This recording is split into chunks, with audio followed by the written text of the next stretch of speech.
constitution de la première République noire, il n'y aurait pas de Kémy Séba. Il n'y aurait pas d'urgence panafricaniste. S'il n'y avait pas eu des esclaves rebelles de toute confession, d'ailleurs beaucoup de gens devraient s'en inspirer au moment où certains aiment les divisions puériles, des esclaves rebelles de toute confession spirituelle, de toute confession religieuse, de différentes ethnies, des hommes, des femmes, qui avaient décidé de se réunir et d'effectuer un élément fondateur, un moment fondateur de la nation haïtienne qui était la cérémonie du bois caïman. S'il n'y avait pas eu ces derniers qui s'étaient réunis, il n'y aurait pas le combat panafricaniste que nous menons.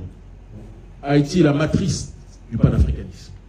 Et donc nous retrouver au XXIe siècle sur les terres haïtiennes, aux côtés du peuple haïtien, qui souffre fondamentalement aujourd'hui, c'est de notre responsabilité, c'est de notre devoir. Et il en revient de notre obsession de tout faire pour contribuer à ce que Haïti puisse se relever. Si nous sommes ici présents, nous sommes ici dans une démarche bicéphale. Nous avons un certain nombre de conférences dans des universités que nous allons donner toujours dans le cadre de la propagation du panafricanisme. Nous allons aussi mener certaines actions sociales. Mais nous sommes aussi venus pour rencontrer différents visages, différentes personnes qui font le peuple haïtien.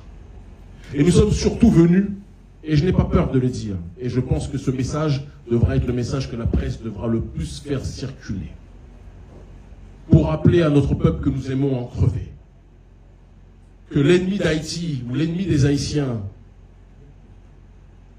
est loin d'être celui que nous pensons. L'ennemi des gangs haïtiens, ce n'est pas le peuple.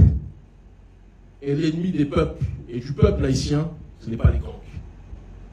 L'ennemi du peuple haïtien, des gangs jusqu'au peuple, en réalité, c'est le système colonial qui veut assujettir Haïti. L'ennemi du peuple haïtien, ce sont ceux qui, depuis la défaite du système colonial, de l'ordre global occidental, face à la révolution haïtienne, c'est cet ennemi qui a tout fait pour humilier Haïti, pour engluer Haïti dans la paralysie politique, économique, sociale. Ce sont ces ONG néocoloniales que nous connaissons qui plongent Haïti dans un état de coma profond. Ce sont les lobbies et les réseaux qui inondent d'armes meurtrières la population haïtienne pour que celle-ci s'entretue. Parce que pendant qu'ils s'entretuent, Haïti ne peut pas être le poumon pour la révolution panafricaniste mondiale. Si nous sommes ici, c'est pour rappeler que ceux qui se présentent comme les grands amis d'Haïti sont ceux qui en réalité contribuent fortement à tout faire pour humilier ce pays. Quand j'entends des gens comme le président Macron qui dit qu'il va réfléchir à effectuer une commission pour voir de quelle manière les choses se sont déroulées, enquêter, alors que tout le monde sait ce qui s'est passé pour que Haïti soit asphyxié. Et tout le monde sait ce qui s'est passé pour qu'aujourd'hui, au XXIe siècle encore, Haïti soit humilié. La dette, nous la connaissons. Tout le monde la connaît. Il n'y a que l'Élysée et les autres États occidentaux qui refusent de constater cette réalité.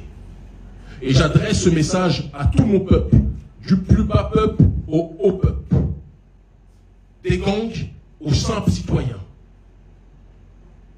L'ennemi n'est pas haïtien. L'ennemi est à l'extérieur et nous devrions tous, et je dis nous parce que je m'inclus dans cette démarche-là, nous devrions tous nous réunir, faire front commun, cesser les guerres entre nous et nous tourner vers ceux qui font en sorte que Haïti vive un enfer. C'est le regard qui est le nôtre. C'est le message qui est le nôtre. Quand on parle du panafricanisme, on parle des diverses formes d'africanité dans le but d'obtenir une collective souveraineté. Haïti est multiple. Haïti est divers. Haïti est traversé par une multitude de sensibilités, une multitude d'émotions, une multitude de pensées. Et il en va de la souveraineté individuelle de chaque citoyen.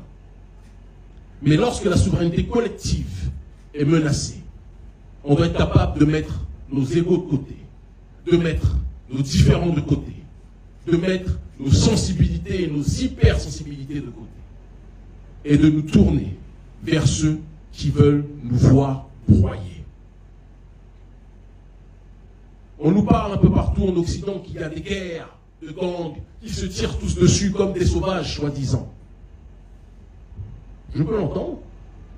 Mais qui est-ce qui donne ses armes aux gangs? Qui est-ce qui surarme le peuple haïtien? Ce sont les mêmes qui se présentent comme les meilleurs amis d'Haïti, mais qui ne veulent pas que Haïti puisse lever la tête. Quand on a des amis qui nous noient d'armes pour qu'on s'entretue, ce ne sont peut-être pas des amis, mais les sponsors de notre destruction.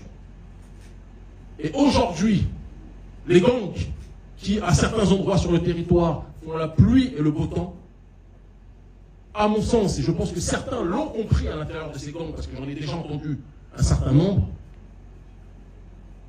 de gangs peuvent devenir des groupes de libération. Des gangs peuvent devenir des gens qui orientent la contestation populaire vers une cause noble qui est celle de la protection d'Haïti. Tout le monde sait que nous agissons en Afrique francophone, mais nous agissons aussi aux quatre coins du monde où notre peuple est installé. Et quand notre peuple est marginalisé économiquement, quand notre peuple est marginalisé politiquement, il est de notre responsabilité en tant qu'urgentiste panafricaniste de nous trouver aux côtés du peuple, même si nous sommes dans des territoires que l'on présente comme étant dangereux. Nous sommes au Cap haïtien. Si le temps et les moyens nous sont donnés, même si je sais que ceux qui nous ont invités ne veulent pas forcément que nous y allions, mais si nous pouvons, nous irons à Port-au-Prince, si nous pouvons. Et je veux que vous sachiez que nous sommes avec vous. Vous n'êtes pas seuls. Même si l'Union africaine ne prend pas ses responsabilités avec dignité pour vous rappeler l'importance que vous avez pour les Noirs du monde entier, je veux que vous sachiez, peuple haïtien, que nous vous aimons en crever. Que le vrai monde panafricaniste vous aime et est à vos côtés. Que le peuple noir sur le continent africain vous regarde, vous aime avec sincérité. Ne vous laissez pas distraire par certains présidents qui, après avoir passé des deals avec le gouvernement américain, veulent agir vis-à-vis de vous comme des entités coloniales. Non. Le peuple africain vous aime. Les Noirs du monde entier vous aiment. Vous êtes un symbole pour nous tous. Nous savons que vous souffrons. Et je veux que vous sachiez, conformément à la philosophie de l'Ubuntu, que si vous êtes mal, nous sommes mal collectivement. L'ennemi, nous le connaissons. Ce sont ceux qui se présentent comme les meilleurs amis de nos populations, qui essayent de contrôler notre peuple par des financements d'ONG, par les réseaux globalistes et néolibéraux, qui se présentent comme les amis de la justice sociale, mais qui ne veulent pas que nous puissions avoir notre propre vision sociétale. Ces gens-là, nous les connaissons. Ces gens-là, au fond de vous, vous les connaissez. Et je le dis, ceux que le système diabolise sont souvent des résistants en puissance potentiellement. Mais il faut que le peuple soit capable de se reparler, que les gangs soient capables d'arrêter, d'attaquer leurs semblables, et que les gangs et le peuple comprennent que l'ennemi n'est pas en notre sein, mais à l'extérieur. Gouvernement canadien, gouvernement français, gouvernement américain, qui pendant tant d'années vous êtes présentés comme les bons samaritains d'Haïti. Quand quelqu'un se présente comme le soignant et le guérisseur et le meilleur ami d'Haïti, mais ne fait jamais rien pour que Haïti puisse retrouver la paix, c'est que ces gens-là sont peut-être les sponsors de la guerre. Que chacun y réfléchisse. Je sais que mes propos sont monitorés, sont surveillés.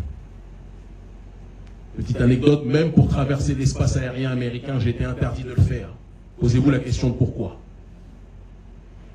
Certains ne veulent pas que Haïti redevienne ce qu'elle était programmée pour être.